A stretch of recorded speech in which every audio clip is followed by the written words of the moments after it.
உதகை கொடைக்கானலில் e pass நடைமுறையை அமல்படுத்த நீதிமன்றம் உத்தரவிட்டுள்ள நிலையில் அந்த பகுதி மக்களும் சுற்றுலா பயணிகளும் தெரிவித்த கருத்துக்களை தற்போது பார்க்கலாம். மே 7ஆம் தேதியிலேருந்து இ பாஸ் இருந்தால் மட்டும்தான் கொடைக்கானல் வரணும் அப்படிங்கிற மாதிரி நியூஸ் இருந்துச்சு. இது அடிப்படை மக்களுக்கு ரொம்ப கஷ்டம். இப்போ ஒரு 10 ஃபேமிலி வரணும்னு நினச்சோம்னா சில பேருக்கு கிடைக்கும், சில பேருக்கு கிடைக்காது. ஸோ ஃபஸ்ட்டு கவர்மெண்ட் என்ன பண்ணணும்னா மக்களுக்கு தேவையான அடிப்படை வசதிகள் எல்லாமே இம்ப்ரூவ் பண்ணாலே இந்த இ பாஸுங்கிற முறை தேவையில்லை. டிராஃபிக் பார்த்திங்கன்னா கீழேருந்து நாங்கள் மேலே வரவே ஒரு 4 மணி நேரத்துக்கிட்ட ஆயிடுச்சு.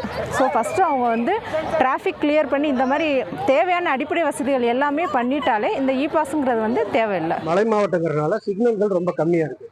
அதனால இந்த கூகுள் மேப்பை பார்த்து அங்கங்கே டிராஃபிக் ஆகுது. இங்கே இருக்கக்கூடிய பொதுமக்கள் ஒரு ஹாஸ்பிட்டல் விஷயமோ ஒரு அலுவலக விஷயமோ வெளியே போகிறதுக்கு இந்த வாகனங்கள் அதிகமாக வரனால ரொம்ப இடையூறாக தான் இருக்குது.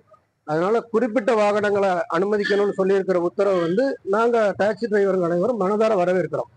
காரணம் என்னன்னா மக்களும் கஷ்டப்பட மாட்டாங்க, சுற்றுலா வர்றவங்களும் இது சுற்றுலாத்தை நம்பி தான் இருக்காங்க. அந்த சுற்றுலாத்தலத்தில் இருக்கக்கூடிய மக்கள் இங்கே பார்த்து போறதை வச்சுதான் வருமானங்களே இருக்கு. அதனால அதுல எங்களுக்கு சங்கடமும் கிடையாது. கடந்த 4 நாளாவே இங்கே நல்லா கூட்டம் இருக்கு. இந்த கூட்டத்தில் உள்ளூர்வாசி மக்களே தான் வீட்டு போகிறதுக்கு 2 முதல் 3 மணி நேரம் ஆகுது. சுற்றுலா பயணிகள் அங்கங்கே நின்று அவதிப்பட்டு இருக்காங்க. இந்த நடைமுறையினால பரலியார் செக் போஸ்டில் உள்ளூர்வாசிகளுக்கு தனி கியூ கொடுத்து அவங்கள வெகு நேரம் காக்க வைக்காம அலைக்கழிக்காம அரசாங்கம் நடவடிக்கை எடுக்கணும்னு கேட்டுக்கொள்கிறேன். செய்திகளை உடனுக்குடன் தெரிந்து கொள்ள உடனே சப்ஸ்கிரைப் பண்ணுங்க.